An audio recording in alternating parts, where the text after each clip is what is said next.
support that we're giving to Ukraine. And so I asked Dr. Plant to come here and give you some highlights of some of the work we've been doing through his team, the acquisition and sustainment team, to support Ukraine, to include contracting for the Ukraine Security Assistance Initiative funds and working with the defense industry. And again, that's something that we've been talking about for the last few days, and I know you're interested in that. Dr. LaPlante has a hard out here, so I'm going to stop talking and let him go to the podium. He's got some opening comments, and then we'll take some questions, but we've got to get him out of here about quarter after the hour. So with that, sir, thank you so much for joining. Good afternoon. Thank you, John. Hi, everybody.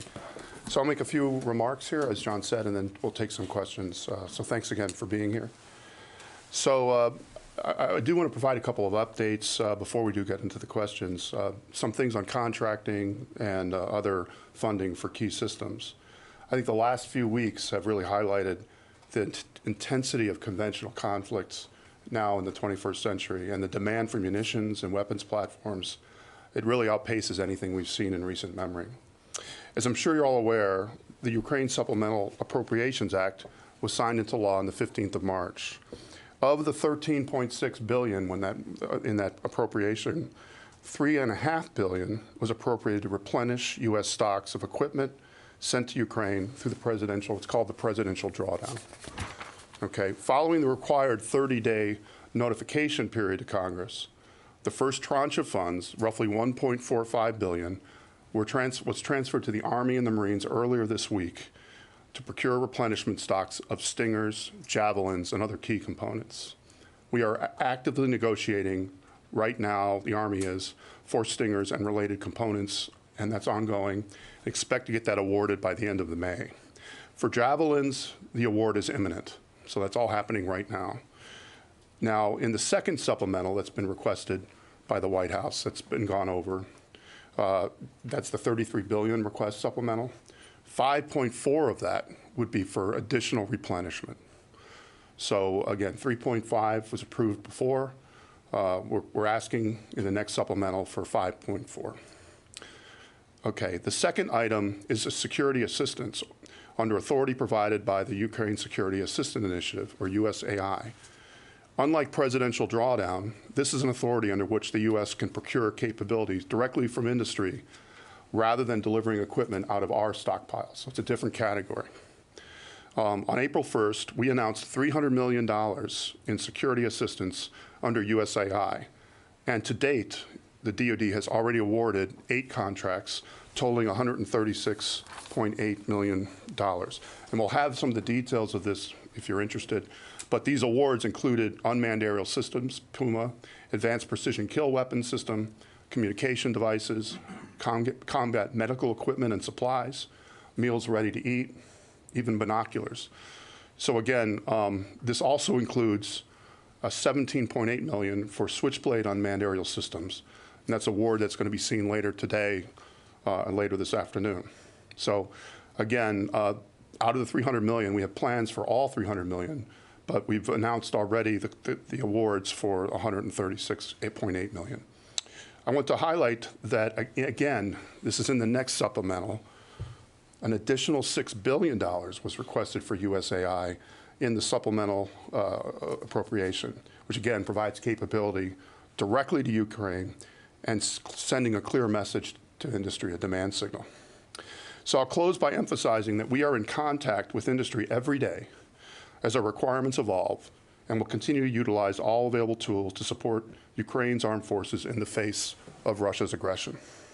As we work to mitigate supply chain constraints, speed up production lines, get contracting underway, we have also asked industry to present options for new systems that can meet strategic objectives.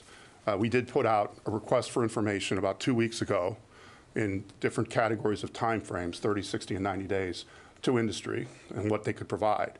We've received and are looking at well over 300 proposals, and we're going through those right now in this book.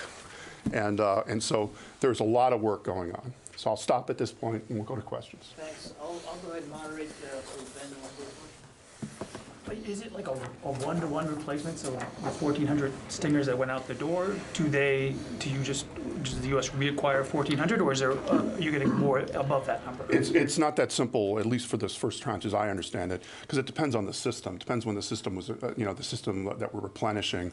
The intent is to eventually go to a one-to-one replacement, but the intent is to eventually get to one-to-one. But the reason it may not be directly one-to-one in the first tranche is it just depends on when the system was bought and buying it today. But the intent is to get to a one-to-one between a combination of these replenishment funds. Hey, Tony, I think you're on the phone there. You want to ask a question? Yeah. Hey, thanks, Jen. Welcome back, Dr. LaPlante. I have a quick question for you. DO and DX rating programs, a lot of industry are asking for this DO rating, and some are even asking for the DX rating, the highest. What's the status of that? Are any programs being reviewed for that? Any new programs being reviewed for those designations because of Ukraine? Appreciate the question, Tony. Well, they're always looking at the programs and making sure, particularly the DO list is up to date. There are many programs that already have DO designations, and we've already been using this. This is for Title I. This is for the rest of you guys, Defense Production Act Title I, which is basically prioritizing defense equipment over, say, a commercial item. So we're always looking at DO. DX rating that Tony referred to is we really reserve that to a very small category of things, and we have not had any plans to change that. We have not changed what's in that DX category. Warren. As I'm looking at this list, and you detailed a bit about this, but the only one we've seen announced under contracts, if I'm not mistaken, is the Pumas. You said the Switchblades would come later today. Why haven't we seen the contract announcements on the ones that are over the $7.5 million? And then I'm just curious if you can detail what $45 million in transportation is. It should have been anything that was above $7.5 million should have been announced. So is there something up there that's greater than $7 billion that was not announced? $7 million, excuse me. We'll find out why that is. Okay. Yeah, I don't know the answer to that, but it should be. You're right. The threshold is $7 million. Everything above 7 should be announced. I've just checked, what is obligated to Ukraine. Just haven't seen anything since the $300 million announcement. But I was also wondering, you said you have plans for all $300 million. Yes. Is it more of what we're seeing here? Is it different systems? And then what is the $45 million in transportation? Okay. The answer is more and different. Yes and yes. Depends. I mean, that depends. The $45 million for transportation. That's government. That's for the government. That's for us to actually for things like DLA and Transcom to get the equipment over. That's what that is. From USAI. It's out of the 300, you take 45 off the 300, and then the rest are the systems. And so 136, you add, and you add to it 45, and so we still have that delta that we're going to announce between that and 300. Jen? A couple of things. You mentioned the Switchblades. There's been talk about the Switchblade 600s not being delivered. Why have they not been delivered? Is there some block to the procurement? Is it because they're not available yet? Is that being fixed to get them there? Yeah, so let me tell you what I know about Switchblades, and we'll get you the answer on the specific part of the 600s, because I'm not sure I can answer that other than an educated guess, and I want to get it right. But here's the situation with the Switchblades overall. You may have seen the number 700 overall. Okay, what it is my understanding is there was 100 or so in one of the earlier tranches that were taken directly out of our inventory. Okay, so that was under the basically taken from our inventory. There is another 300 or so, right?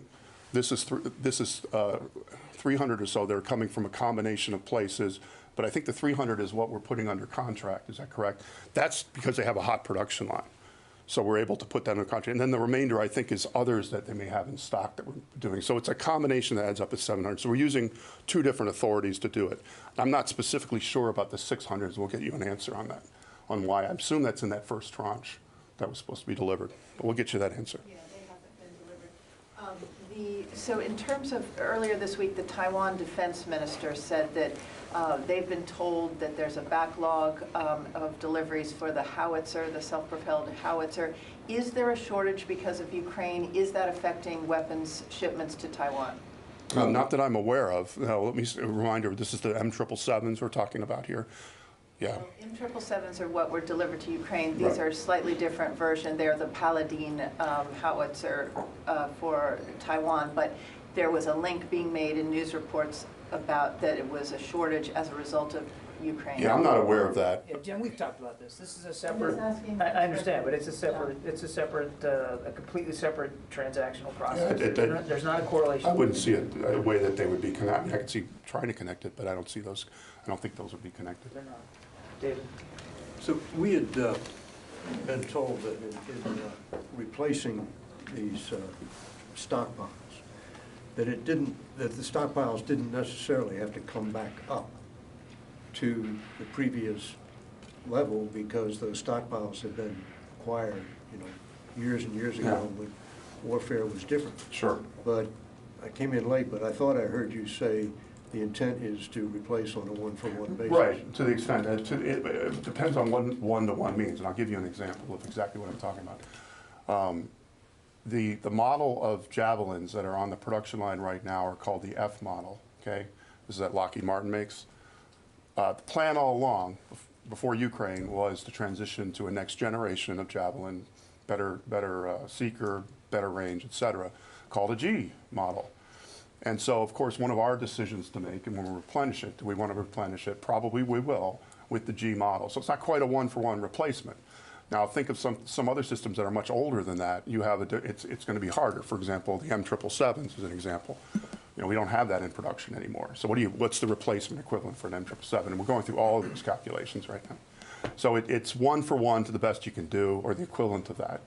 But this is the issue that's happening. We're having to go through this calculation, and so the Europeans, our allies, which is if they're replacing, for example, the Poles sending Russian-made originally tanks, what do they want to replace them with, et cetera, et cetera. So everybody's going through the same calculation of what is the replacement. John, go ahead. Thank you. Are you looking to buy any additional Phoenix Ghost drones through the USAI fund? I'm not aware that we're looking to buy them, but I think, I'll just say this. In many of these contracts, we use what's sometimes called an indefinite delivery, indefinite quantity, IDIQ is the terminology, which it's a contract that has a ceiling on it, but that you can put individual task orders against it. The nice thing about that is if later on you have a contract already set up or a pretty ready mechanism, if you want to go back and buy more of something, even more than we originally planned, it's pretty straightforward to do it. I'm pretty sure we'll have that arrangement in that case. But it also depends on each system is different. Is it in production? What systems are being still in our stockpile, et cetera? And then just more broadly speaking, are you looking to boost U.S. inventories of the Phoenix Ghost? That I can't answer. We can find the answer to that. I don't know. It was, Phoenix Ghost was made, if you know, were executed by the big Safari office in the Air Force. If you know anything about that office, they do lots of really great, fast type work. They were very active during Afghanistan and Iraq. And sometimes they just, and I don't know the answer to it, and we'll find out, but it just depends on what the operational needs are. There are lots of UAS systems. And each UAS system does something slightly different. But I'll find out for you the answer to that. Tony Bertuga, do you have a question? I do. Thank you, Mr. LaPlante. In the $33 billion supplemental that went over to Congress, there was a $500 million request for something called a Critical Munitions Acquisition Fund. There was also a $50 million request for a Defense Exportability Transfer Account. Can you tell us what those things are and what they're going to do? Because I assume your office is going to run them. So I think they're both generally to try to help us in the situation that we find ourselves in is a situation that unfortunately happens periodically. It's the third time in my adult memory since 2000 that we've had this happen where all of a sudden we find our production lines to have to be boosted up. First time was after 9/11. What happened is, if you remember, we went into Afghanistan in October. Well, by December, late December 2001, we were running really low on munitions because we hadn't planned. 9/11 had happened, hadn't been budgeted in. Those munition lines got hot, stayed hot for a long time. But then, as we did the drawdown in Afghanistan and Iraq, or thought we were going to certainly draw down in Iraq about 2014, same thing. The budgeteers, we turned the production lines down, and then the ISIS fight and the ISIL fight happened, and we were scrambling in the same way we are now. So you can't. The idea behind the fund and the exportability piece, it's an idea. It's not a new idea, but it's one that has basically almost a working capital or replenishment fund that we can have a continuous stockpile. because we can't predict exactly which weapons are going to be needed. We're not going to predict what the next surprise will be, but at least find our way not in the same situation, because that's why munitions go up and down. Because when the peace breaks out, the budgeteers turn down the knob, the production lines go quiet, and then unfortunately, when events happen, they're often a surprise, and you find yourself in the same situation. So it's a way to hopefully build up a little bit of a buffer for the next time. I wanted to follow up on that. How has the Ukraine war changed your assumptions on what kind of stockpile is necessary? And at this point, Ukraine has been using a lot of munitions, very rapid pace. How close are our stockpiles to the point where you wouldn't be able to push more forward without putting our own stockpiles at risk? Well, that's the calculation that's being done every day, and it's really a trade-off between readiness and modernization. It's something that the war fighters and the services are experts at this. They had to do it during sequester. In that case, it was you have a funding cut you didn't think you were going to get, and you can only take the money from certain places. Well, where did they take the money? Fungible money was in O&S. It hit training. What happened? Readiness went down, but that was a risk that was taken at that time to try to protect some of the modernization, the new stuff. So exactly those calculations are going on right now, where the war fighters are looking and saying, how much risk am I willing to take on my readiness? And then at the same time, we're trying to protect our modernization. Here, the constraint is really time, and the variable that is hard to figure out is time. But I will say this about, there's a lot of lessons being learned right now. I said at the very beginning of my opening statement about this is pretty unprecedented, the amount of munitions that are being used right now and have been used in the last month and a half. So I'm sure we're all going to be re-examining our assumptions. I do believe in Europe as well.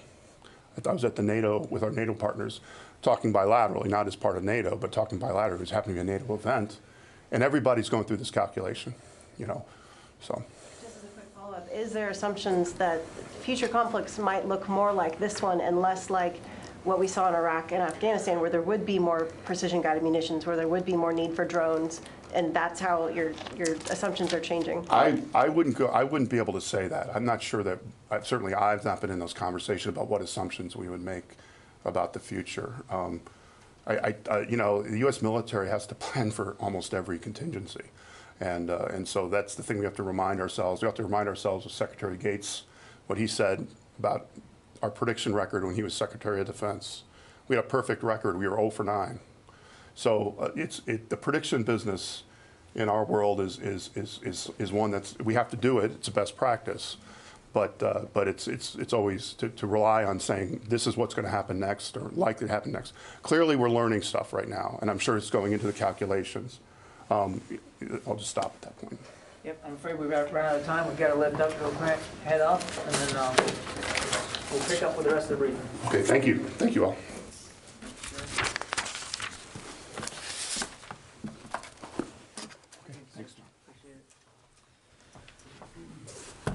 Okay, I probably should have raised the podium for Dr. LePlante. It's set at Kirby height, but it's all right. All right, that was my opening statement, was him. So we can get right to questions. Ben, you got one for me? Return to the Moskva. Are there any restrictions that you can talk about that the U.S. would impose or include on Ukraine in its use of American intelligence so as not to risk further escalation of the conflict? And then there's a report out there about a second patrol ship, Russian patrol ship that's been struck. And if there's anything at all you can say about that? Yeah, we've seen the reports about this second. I think they're saying the reporting out there, at least in social media, was a Russian frigate. We've been looking at this all day, and we have no information to corroborate those reports.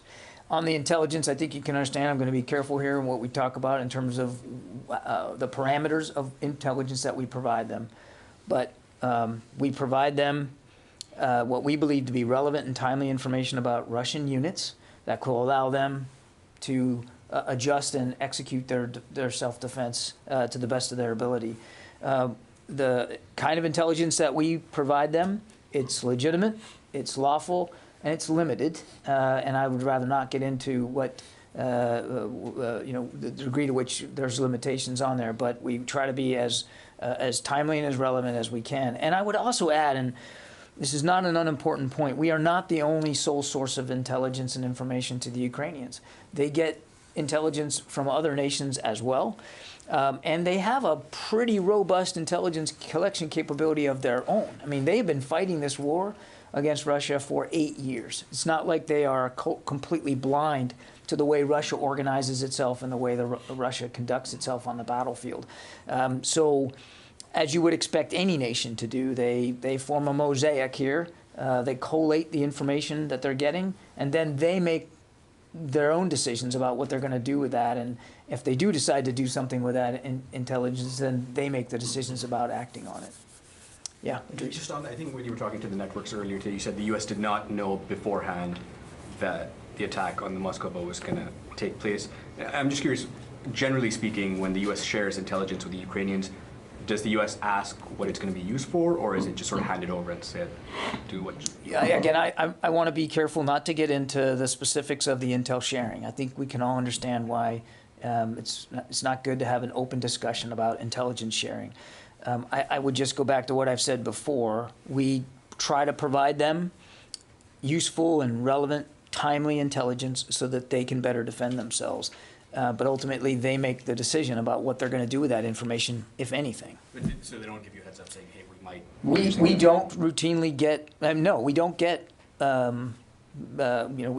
don't get heads up about their day-to-day operations, nor do we expect to. I mean, they're in an active fight. But I guess if you're getting specific intelligence, why not ask, hey, what are you going to do with this? We are... I'm not going to talk about the intelligence sharing process any more detailed than that. So we provide them useful, relevant intelligence so that they can better defend themselves. But they are under no obligation to tell us how they're going to use that information or when and where, if at all. Okay? Yeah, Tara. Have any changes been made to U.S. force posture in the area, just in case there's retaliatory moves by Russia because I think we don't talk about force protection measures that we take anywhere around the world. I can just tell you that we still have now more than 100,000 troops in Europe on rotational and permanent orders. They're still doing the jobs that they were doing before, in the air, on sea, and certainly on the ground. And we're always monitoring their force protection protocols and posture to make sure it's appropriate. But I would not speculate one way or the other about, that's not even speculation. I wouldn't comment one way or the other about what force protection protocols we put in place. Yeah. Just separately, the Lend-Lease Act is supposed to be signed into law in the coming days. Can you talk about how that's going to change things here at the Pentagon? I mean, they say it's going to make it easier for the U.S. to get equipment and weapons to Ukraine, but what does that actually mean? Yeah, we've talked about this a little bit before. It's not signed into law, and so unless or until the president decides to sign that, we're going to refrain from commenting on it.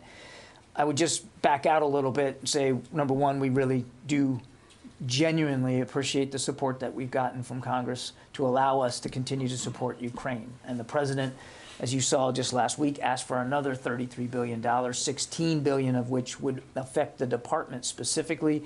And as you heard the secretary say, we urge the Congress to act quickly on that so that we can keep providing this support in an uninterrupted way. Additional support legislated by Congress and approved by the president certainly is going to be helpful. Any additional support that we can provide Ukraine is going to be helpful. But I'm going to refrain from speaking to the specifics of that pending legislation unless or until the president signs it. Yeah. John, a separate topic. Last week, Greece has violated Turkish airspace for about 30 times, which mounted the tension in Aegean Sea. I wonder what's your take on this, as currently, while the NATO is united against Russian aggression, this tension is mounting. I don't have any knowledge of those reports. So I'll tell you what we'll do. I'll take the question. We'll see if we have any context on this.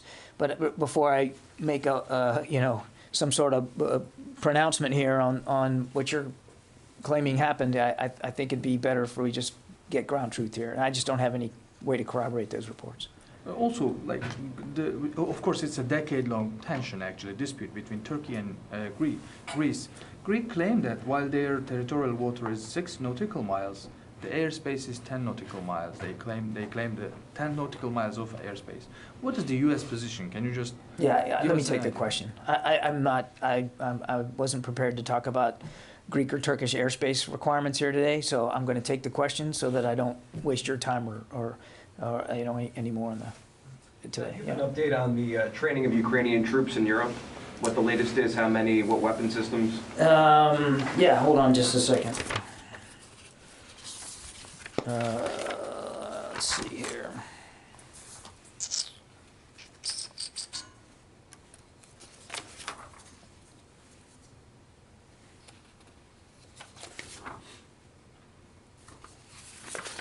I know it's here somewhere. Just hang on with me. Let's see. Yeah, here we go. So, as of today, more than 220 Ukrainian soldiers have completed M777 training. There's an additional 150 plus that are currently going through howitzer training. 15 Ukrainian soldiers have completed the Q-64 training. That's that mobile air defense radar system that we talked about. 60 Ukrainian soldiers have completed M113 training. That's the armored personnel carrier. And about 50 more are currently being trained on that right now. So that's it. Yeah, Jen. Earlier this week, General Milley in his prepared remarks to the Senate said that President Xi's goal for his military is by 2027 to have his military to the level that they could invade Taiwan. Later, he said that they may not get there. So 2 questions. A, from your point of view, from the Pentagon's point of view, why is China's military not at a point now that it could invade Taiwan until 2027? And what do you see happening that might cause General Milley or Secretary Austin to say that they may not get there even by 2027? Well, there's an awful lot there. I mean, again, you're right to put a fine point on it, Jen. What the chairman said was that the President Xi himself has said they want to have that capability by 2027, not necessarily that they have the intent to act on that capability by 2027. I think in order to answer your question fully, we'd be getting very quickly into a classified realm, and so I think we need to be careful here at the podium talking about the kinds of capabilities that the Chinese are trying to advance. With that and with in other regards in the Indo-Pacific in terms of their coercion and aggressive activities. I think, largely speaking, in addition to offensive capabilities, and you've seen them exercise amphibious, right? You've seen them conduct bomber patrols. You've seen them now build and put to sea, indigenous aircraft carriers. So offensive power projection capabilities. You've also seen them develop over many years what we call, it's a Pentagon sort of ism, but anti-area access denial capabilities. What that means is they're trying to accumulate standoff capabilities to prevent other militaries, including the United States, from physical access to whatever territorial claims they might make. And so it's a combination of these kinds of capabilities that I think we're watching, both offensive and anti-area access denial capabilities. Now, what would throw them off schedule? I mean, it could be any number of things, including economic challenges. I mean, they're not immune, very not immune to the international economy, and that can have an effect on, just like it has an effect on every nation, in terms of building up defense capabilities.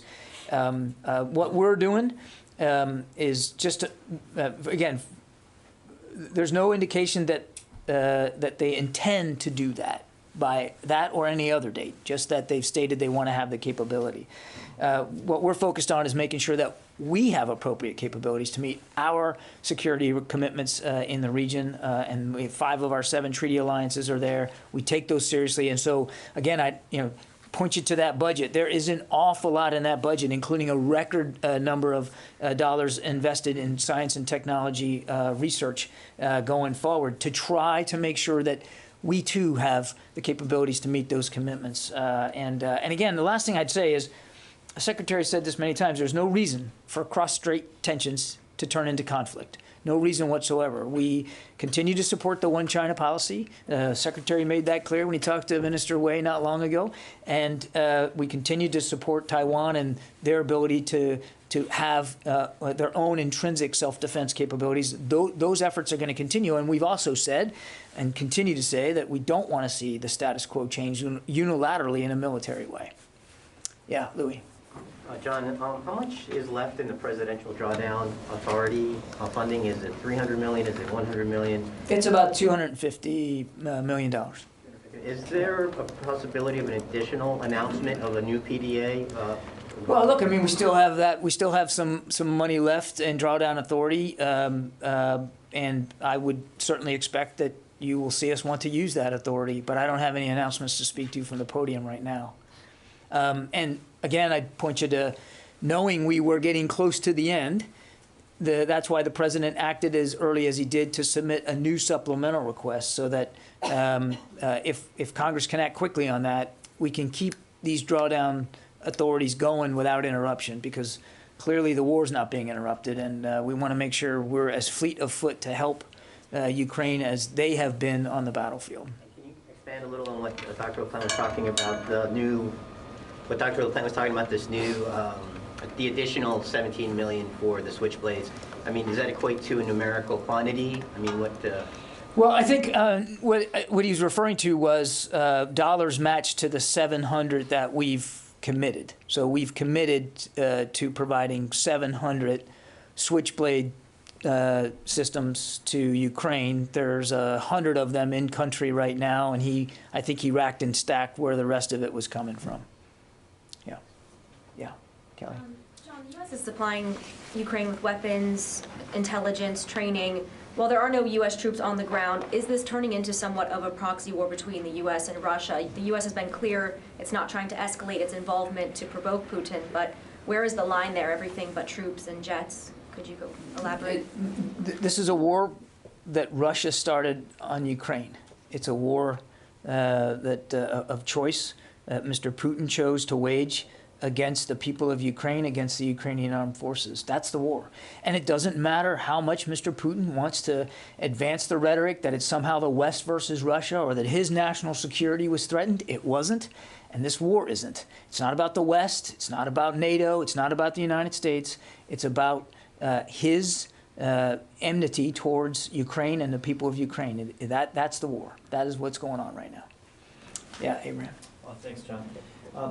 You often spoke with the Ukraine battlefield assessment that the war is changing because of the Donbass Eastern Front, different types of weapons, different types of problems. I wondered if you can touch on, has the air picture changed? We heard the other day that there are less Russian sorties. So are there less Stingers or less air defense systems going in, or is that the same type? What's going on with the air picture? I think you've seen us change our support based on the kind of fighting that the Ukrainians are doing and expect to be doing over the coming weeks. And as the war migrated more towards a concentration on the Donbass, flat, open land, more rural, more indicative or relevant to mechanized warfare and artillery, and we're seeing that happen every day. Artillery barrages, back and forth, quite frankly. So we have modified and tailored the packages that we're providing. And when we have additional packages to announce, I think you'll see in them that relevance borne through. As for the air picture, it changes every day in terms of how many sorties the Russians fly. I'll let them speak to their air plan. But we continue to see the airspace contested. We continue to see the Ukrainians be very effective in their air defense capabilities, very nimble about that. But yet the Russians, too, have significant air defense coverage over Ukraine. And they do continue to launch both missile strikes as well as fixed manned airstrikes into Ukraine. Predominantly, the airstrikes we're seeing, whether they're missile strikes or drop from an aircraft, are happening in what we call the JFO, the Joint Forces Operations Area, basically the Donbass region, where the fighting is really going on right now.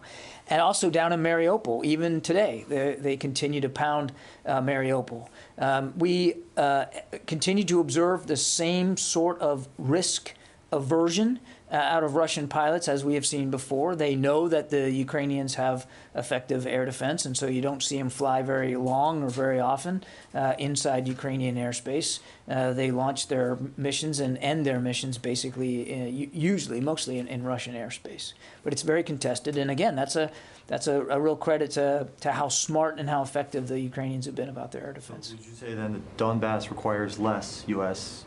air defense assistance, less stingers? What I would say is what the Donbass requires are the kinds of capabilities we are focused on providing the Ukrainians in these recent weeks. Artillery, long-range fires, these armored personnel carriers, the tow vehicles for the howitzers, the 155 rounds. The gun battles are real, and they're happening every day from both sides. That's what this terrain lends itself to. That's what Russian doctrine sort of tends to dominate when they're in this kind of environment. And again, reminding that this is an area of Ukraine that both sides have been fighting over now for 8 years. They're very familiar with that terrain, and that's what we're seeing used predominantly. I'm not going to say that there won't ever be and has never been in the fighting in Donbass a use for short-range air defense. I think I don't want to speak for the Ukrainians, but I think they would tell you that they're still finding those capabilities very relevant. But in terms of our flow of support and assistance, we're really trying to tailor it to what they're telling us they need, and what they're telling us that they need the most are what we call long-range fires, in this case, artillery. Yep. Yes, ma'am, in the back there. Valerie, with Breaking Yeah. Defense. It's hard to see back there. You're in the dark. I like to sit in the shadows, you know. Just a couple quick follow-up questions. When you were going down your training kind of like overview, I didn't hear anything about Phoenix Ghost. Are those in Ukraine, or are those delivered yet, and are Ukrainians being trained on those yet?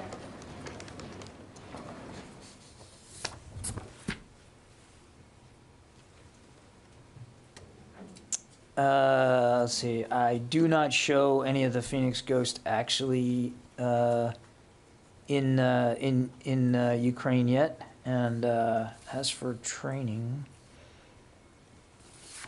I know that there was some training done. Yeah, there's about 20. And I'm sorry, I missed this when I went down the list. So thank you for calling it out. There's about 20 Ukrainian soldiers that are in their final day of a week-long, 7-day Phoenix Ghost UAS training course. So, yeah, thanks for... If I could just follow up really quickly. Dr. LaPlante, he talked about an RFP or a series of RFPs that went out and that he had 300 proposals. Do you have any additional information about what sort of strategic objectives that the Pentagon is seeking to fill with those, and when some decisions might be made? I don't. I couldn't begin to speculate there. Tom? Can you say how many of the 90 howitzers that were promised are in country and also in the fight? And as far as the, I guess, 190,000 rounds that were promised, how many of those have arrived? Yeah, let's see. Without getting into specific numbers on that, you can. Yeah. You like that, wouldn't you?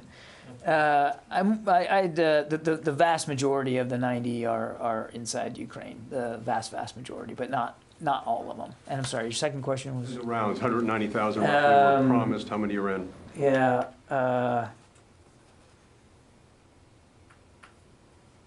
So I'd say I'd put it at roughly 60% of the 144,000 rounds that we had committed over 2 PDAs. About 60% are actually in it. Okay, I got time for just a couple more, then we got to reset the room for Mr. Burns' farewell. Yeah, John. John, you noted that about 20 Ukrainian soldiers are about to wrap up their week-long training course for Phoenix Ghost. Do you have any sort of window for when you expect those systems to be delivered? I would think that if they're about to finish training, they're probably getting ready. I just don't. I don't have an estimate on here. I mean, I can kind of tell you where we're at on a given day, but I'm not. I don't have access to the logistical plan. I couldn't give that to you. But obviously, we certainly want to get them to them as soon as we can, as soon as it's practical, and make sure that that the individuals trained on it are able to fall in if they can on equipment. If not, we want to close that gap as much as possible. And will there be another cohort going through that, like a 7-day course? I don't have any reports of another one. It wouldn't surprise me, but if there is, we'll certainly talk about it. But I'm not tracking another one, but it would at all not surprise me, because we want to, as we're doing with the howitzers, you want to keep that training going. Okay, all right. I already got you. I got you. I told you I'll take your question. I'll take your question. Separate question, just separate topic. I'll take that one too. I'm just kidding. Go ahead. Okay, the lead inspector general had a report about OIR. The chief inspector, like DOD inspector general, Okay. had a report on the OIR area of operation. And then in that report, there is an assessment that the DIA assessed that actually Iranian-backed militias are cooperating with PKK in Iraq and Syria to attack Turkish positions. Are you aware of that assessment, and what does this building plan to do with that assessment? No, I don't have any detail on that particular assessment. Therefore, I'm not going to, and I certainly, even if I did, I would not speculate or talk about future operations. We're not going to do that. Let's take one more from the phone here. Let's see, Paul Hanley. Hi, John. Can you hear me?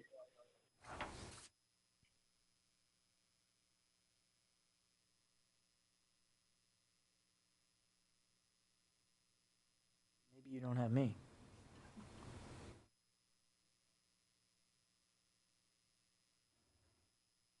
Must be a sign. It's Friday. We'll cut it short there. Thanks very much. Appreciate you coming today, and have a good weekend. We'll see you on Monday.